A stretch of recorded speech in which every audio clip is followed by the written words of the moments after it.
नमस्कार। RO ARO री exam और UP PCS 2024 प्री एग्ज़ाम, इन दोनों के लिए आज से हमारे चैनल पर GS के कुछ महत्वपूर्ण प्रश्नों की सीरीज स्टार्ट हो रही है। प्रतिदिन हम लोग कुछ प्रश्नों को व्याख्या सहित देखेंगे। ये आपके लिए आगामी जो दोनों परीक्षाएं हैं बहुत ही महत्वपूर्ण होने वाली हैं, क्योंकि अल्टरनेट क्रम पे ये वीडियोस आपको मिलेंगे और मान के चलिए कि 15 से 20 या उससे भी अधिक प्रश्न एक वीडियो में रहने वाले हैं। यानी लगभग प्लान पूरा है कि आपका एग्ज़ाम से पहले लगभग 1000 प्रश्नों का अच्छे से तैयारी कराई जाए। ओके, तो आज का जो वीडियो है उसमें हम लोग ज्योग्राफी पर चर्चा करेंगे। और ये पहले जो सीरीज स्टार्ट हो रही है वो ज्योग्राफी, यानी पहले हम 10 वीडियो ज्योग्राफी के, फिर 10 वीडियो हिस्ट्री के, यानी 10-10 के बाद फिर आएंगे 10 वीडियो ज्योग्राफी पे। यानी लगभग एक एक सब्जेक्ट के 300 से 400 जो बहुत ही महत्वपूर्ण प्रश्न हैं उस पर हम लोग चर्चा करेंगे, जो परीक्षा में आने की संभावना रखते हैं। इसकी PDF जो कि व्याख्या सहित है वो आपको हमारे टेलीग्राम चैनल पर मिल जाएगी, और वहीं टेलीग्राम चैनल पर आपको फ्री मेंटरशिप प्रोग्राम से जुड़ी जानकारी भी मिलेगी, जो कि वही उसी ग्रुप में ही चल रहा है। डेली टारगेट्स वगैरह दिए जा रहे हैं। ओके, तो टेलीग्राम चैनल अगर ज्वाइन करना है तो डिस्क्रिप्शन बॉक्स में लिंक दिया गया है, उससे आप टेलीग्राम को ज़रूर ज्वाइन कर लीजिए। पहला प्रश्न आप लोगों के सामने है, फ्रांस के संदर्भ में निम्नलिखित कथनों में कौन सा सही नहीं है। यहाँ पर 4 कथन दिए गए हैं और उम्मीद करते हैं अब तक आप लोगों ने पढ़ भी लिया होगा। इसमें अगर आप देखें तो ऑप्शन बी जो है ये सही नहीं लग रहा है, क्योंकि फ्रांस की जो सीमाएं हैं उसमें जो जूरा पर्वत है वो फ्रांस को इटली से नहीं बल्कि स्विट्ज़रलैंड से अलग करता है, जबकि आल्प्स पर्वत इसे जर्मनी से नहीं बल्कि इटली से अलग करता है। ओके, तो यहाँ पर यही गलती है। जूरा पर्वत फ्रांस और फ्रांस और स्विट्ज़रलैंड की सीमा बनाता है, जबकि आल्प्स पर्वत फ्रांस और इटली की सीमा बनाता है। ओके, शेष तीनों बहुत ही सही हैं। पिरेनीज पर्वत फ्रांस को स्पेन से अलग करता है, आल्प्स की सबसे ऊंची चोटी माउंट ब्लैंक है, और बोर्डी फ्रांस का सबसे बड़ा शराब उत्पादक केंद्र है। तो ऑप्शन बी इसमें सही होगा। यहाँ पर देखिए लिखा भी गया है, फ्रांस की सीमा Belgium, Luxembourg, Germany, Switzerland, Italy, Monaco, Andorra और स्पेन से मिलती है। पिरेनीज पर्वत फ्रांस को स्पेन से, आल्प्स पर्वत फ्रांस को इटली से, जूरा पर्वत स्विट्ज़रलैंड से, और वासजस पर्वत इसे जर्मनी से अलग करता है। ओके, चलिए अगला प्रश्न देखिए, निम्नलिखित को सुमेलित कीजिए। एक तरफ नगर हैं और दूसरी तरफ उद्योग हैं। अगर इसमें आप देखें तो लियोन्स, स्ट्राम्बर्स और लिपाजिंग, और सामने उनके 3 उद्योग दिए गए हैं।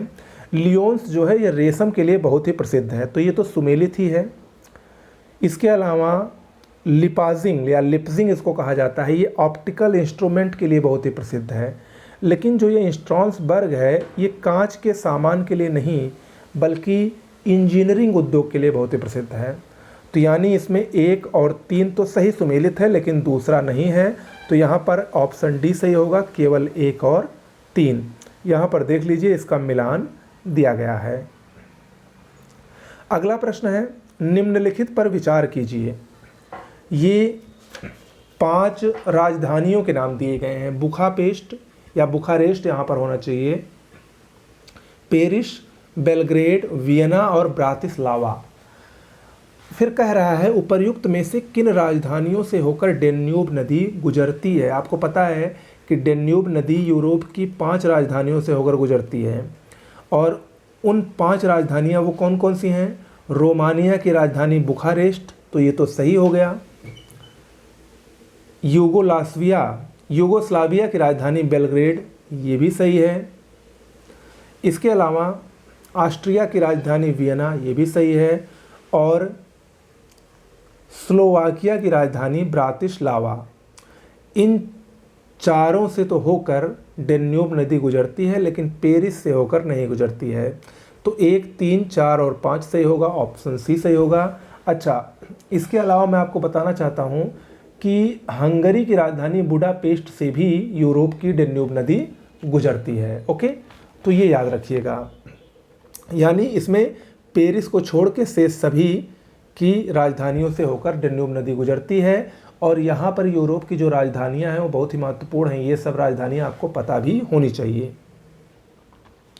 चलिए अगला प्रश्न देखते हैं।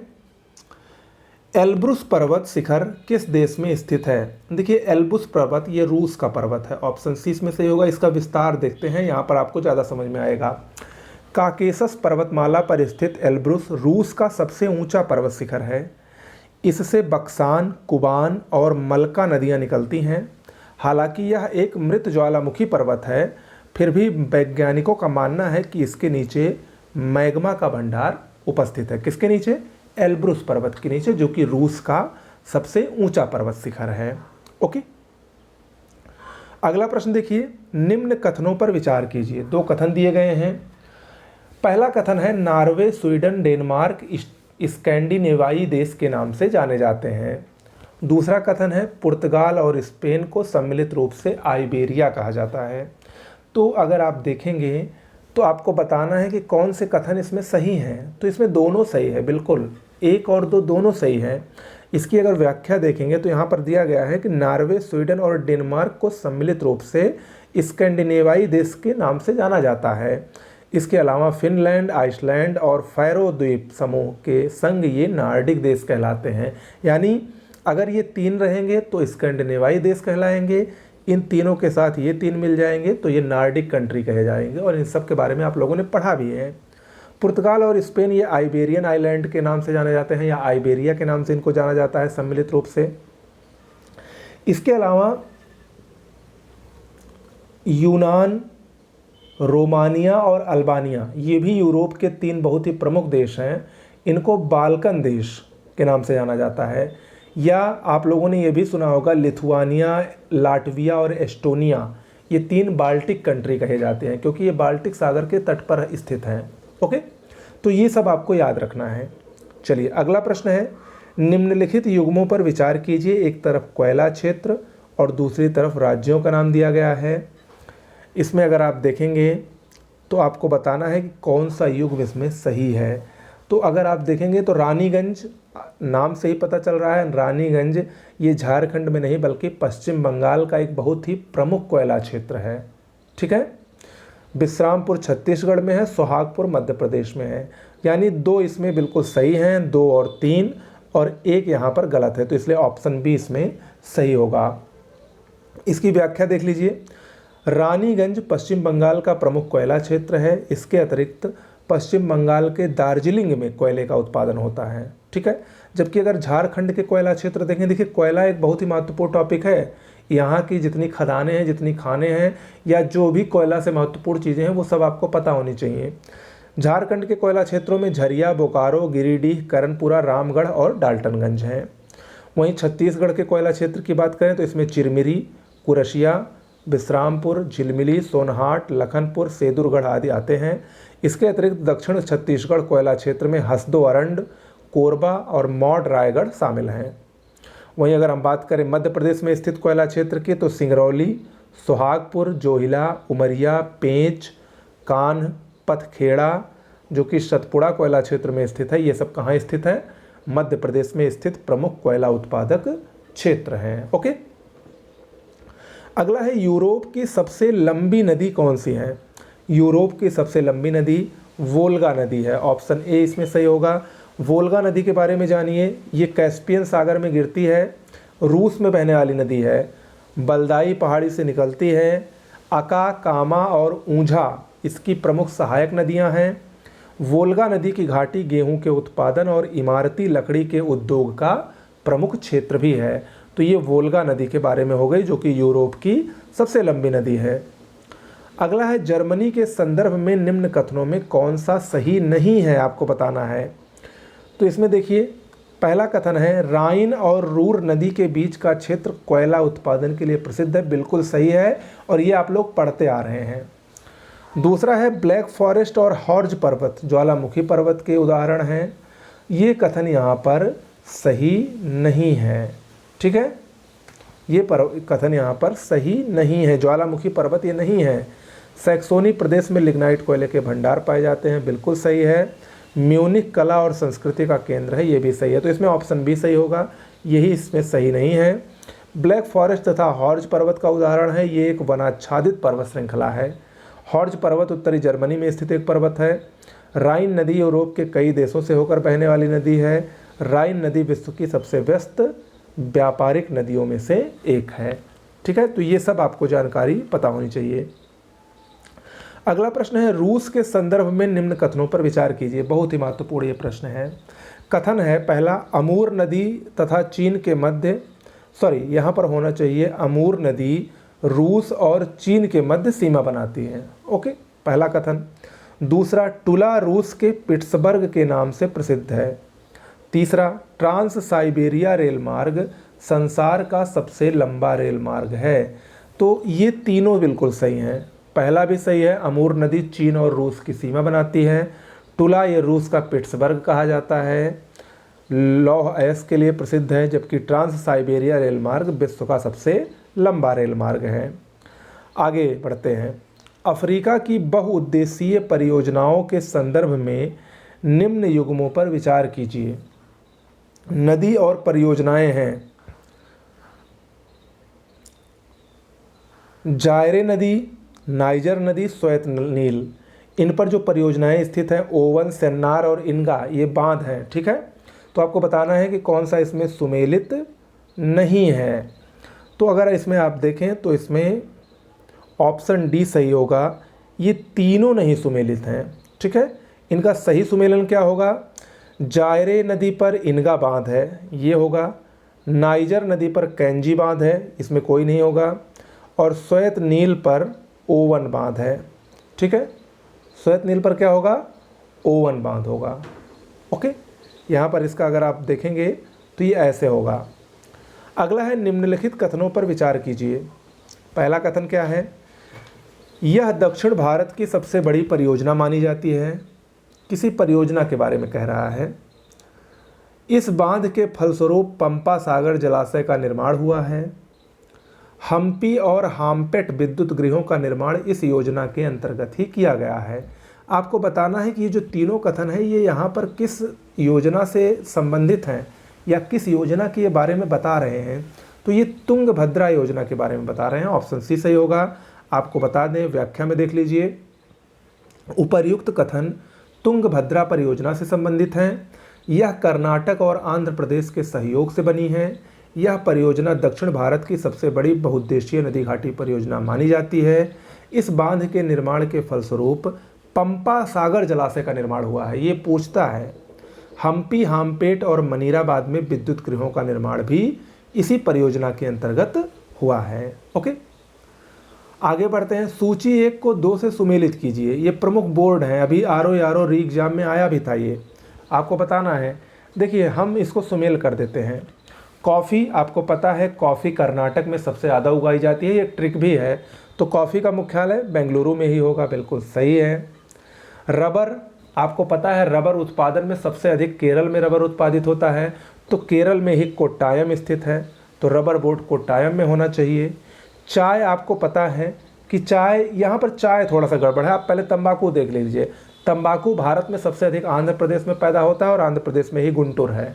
ठीक है, चाय का कोलकाता में स्थित है चाय बोर्ड। तो ये एक ट्रिक भी है। तो ए का 1, बी का 3, सी का 4 और डी का 2, यानी इसमें ऑप्शन बी बिल्कुल सही होगा। और ये इस प्रकार से मेल है। इसका व्याख्या देख लीजिए। कॉफ़ी बोर्ड बेंगलुरु में, रबर बोर्ड कोट्टायम में, चाय बोर्ड कोलकाता में और तंबाकू बोर्ड गुंटूर में स्थित है। अगला प्रश्न है, भारत में कोयले के संदर्भ में निम्न कथनों पर विचार कीजिए। ये भारत में कोयले के संदर्भ में कथन है। पहला कथन है, भारत में अधिकांश कोयला बिटुमिनस प्रकार का है। दूसरा कथन है, भारत में अधिकांश कोयले के निक्षेप निम्न गोंडवाना समूह के क्षेत्रों में पाए जाते हैं। आपको बताना है कौन सा इसमें सत्य है। तो प्रथम दृष्टया दोनों ही बिल्कुल सही हैं और सही भी हैं। ऑप्शन सी इसमें सही होगा। 1 और 2, लेकिन इसकी व्याख्या देख लीजिए, बहुत ही महत्वपूर्ण है। देखिए, भारत में जो कोयला पाया जाता है वो अच्छी किस्म का तो नहीं पाया जाता है। यहाँ पर बिटुमिनस कोयला पाया जाता है, जो कि कोयले का दूसरा प्रकार होता है। इसमें भी अधिकांश गैर कोकिंग ग्रेड का होता है। कोयले के भंडार 2 भूगर्भिक समूह निम्न गोंडवाना और टर्शियरी समूह में पाए जाते हैं। इनमें से लगभग 96% जो कोयला भंडार है वो गोंडवाना में ही पाए जाते हैं। गोंडवाना कोयला क्षेत्र 4 नदी घाटियों दामोदर नदी घाटी, सोन नदी घाटी, महानदी घाटी और वर्धा गोदावरी नदी घाटी में पाए जाते हैं, जबकि टर्शियरी कोयला असम, अरुणाचल प्रदेश, मेघालय और नागालैंड में पाया जाता है। ओके, चलिए आगे बढ़ते हैं। अगला प्रश्न, सूची 1 को सूची 2 के साथ सुमेलित करिए और सूचियों के नीचे दिए गए कूट का प्रयोग कर सही उत्तर बताइए। ये नगर है और किस नदी के आसपास ये है स्थित, आपको बताना है। देखिए बैतूल जो है, बैतूल ताप्ती नदी के तट पर स्थित है। ओके, बैतूल ये ताप्ती नदी, मध्य प्रदेश का एक जिला है, ताप्ती नदी पर है। जगदलपुर ये छत्तीसगढ़ के बस्तर जिले का एक नगर है, ये इंद्रावती नदी के किनारे पर स्थित है। जबलपुर मध्य प्रदेश में ही स्थित है, नर्मदा नदी के किनारे। और उज्जैन आपको प्रसिद्ध है, यहाँ पर कुंभ भी लगता है, क्षिप्रा नदी के किनारे स्थित है। तो यानी ए का 4, बी का 1, सी का 2, ए का 4, बी का 1, सी का 2, डी का 3, ऑप्शन बी इसमें सही होगा। बैतूल मध्य प्रदेश का जिला है, ताप्ती नदी का उद्गम यहीं से है। जगदलपुर छत्तीसगढ़ के बस्तर जिले का एक नगर है जो इंद्रावती नदी के किनारे स्थित है। जबलपुर नर्मदा नदी के किनारे कुछ दूरी पर स्थित है। उज्जैन प्राचीनतम नगर है, ये क्षिप्रा नदी के पूर्वी किनारे पर स्थित है। ओके, अगला प्रश्न है, खाद्यान्न फसलों के संबंध में कौन असत्य है। 4 कथन दिए गए हैं, आपको बताना है कौन असत्य है। पहला कथन है बाजरा वर्षा पोषित एक रबी फसल है, ये गलत है, इसमें ऑप्शन ए ही असत्य है। दूसरा है ज्वार रबी और खरीफ दोनों की फसल है, इसको पहले देख लीजिए जो सही है। औस, अमन और बोरो ये दक्षिण भारत में उगाई जाने वाली चावल की किस्में हैं। तरबूज, खरबूजा, खीरा, सब्जियां आदि जायद फसलों के अंतर्गत शामिल हैं। तो इसमें ऑप्शन ए जो है वो असत्य है। देखिए बाजरा जो है ये वर्षा पोषित खरीफ की फसल है, ना कि रबी की फसल है। इसे हल्की मिट्टी और शुष्क क्षेत्रों में पैदा किया जाता है। बलुई, दोमट और उथली काली मिट्टी में इसकी उत्पादकता अधिक होती है। राजस्थान के मरुस्थलीय भाग, अरावली की पहाड़ियाँ, कच्छ, काठियावाड़, उत्तरी गुजरात, महाराष्ट्र में पश्चिमी घाटी के जो पवन विमुख ढाल होते हैं और दक्षिण पश्चिम उत्तर प्रदेश, ये इसके प्रमुख उत्पादक क्षेत्र हैं। और सभी कथन यहाँ पर जो ऊपर तीनों दिए गए थे वो सत्य हैं। ठीक है, तो ये आज के आपका जो पहला वीडियो हुआ जीएस का, भूगोल का, कुछ महत्वपूर्ण प्रश्नों पर हम लोगों ने चर्चा की। मिलते हैं नेक्स्ट वीडियो में। और देखिए ये अल्टरनेट क्रम पर इसलिए आ रहा है क्योंकि जो कल आपको वीडियो मिलने वाला है वो हिंदी से संबंधित होगा। ठीक है, तो एक दिन हिंदी, एक दिन जीएस, एक दिन हिंदी, एक दिन जीएस, ऐसे आगे करके आपको एक दिन में 2-2 वीडियो मिलने लगेंगे। साथ में जो मेंटरशिप प्रोग्राम चल रहा है उससे आप अवश्य जुड़िए। नमस्कार।